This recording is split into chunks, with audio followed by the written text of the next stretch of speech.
John Smith is on the line, and I don't care what's on the line, Howard. You have got to say what we know in the booth. Yes, we have to say it. Remember, this is just a football game, no matter who wins or loses. An unspeakable tragedy confirmed to us by ABC News in New York City. John Lennon, outside of his apartment building on the west side of New York City, the most famous perhaps of all of the Beatles, shot twice in the back, rushed to Roosevelt Hospital, dead on arrival. Hard to go back to the game after that news flash, which in duty bound we had to tell. Frank?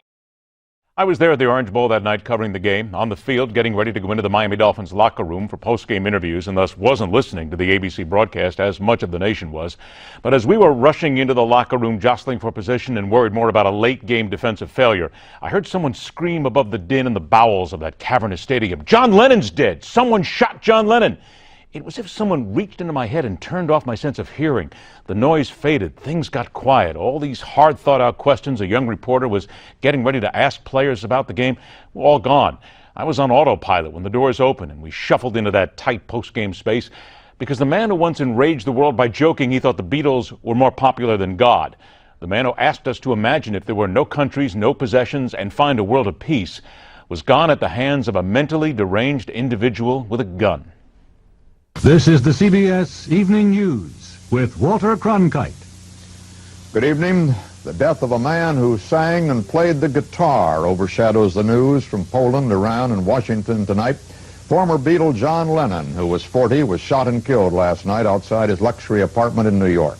The alleged killer is an unemployed security guard and printer who had lived in Hawaii.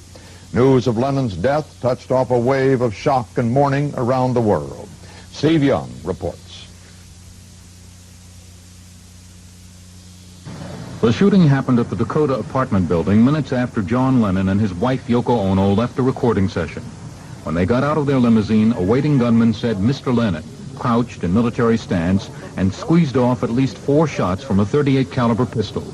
Within 2 minutes of the time I got there, they brought out Lennon. He was limp.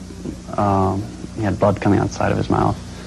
He had his glasses on, and there were maybe 5 or 6 police officers holding him, carrying him, putting him in the back seat of a car. And very quickly, Yoko was with him.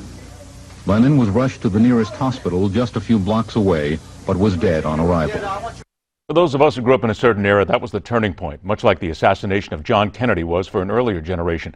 We were forced to come to grips with what the world had become, where a man who sang about peace was executed by someone not in their right mind, who for no sane reason was able to hold a gun in his hand and go hunting for an innocent life. Here we are 35 years to the day later, and we are still trying to understand the need for such violence.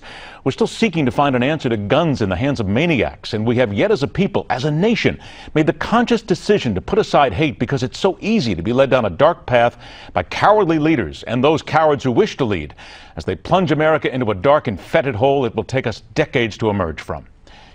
You may say I'm a dreamer, but I'm not the only one.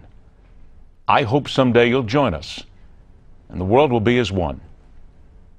That's my opinion, telling it like it is. Rock on, true believers. Thanks for joining us. We'll see you tomorrow night, right here on The Hardline.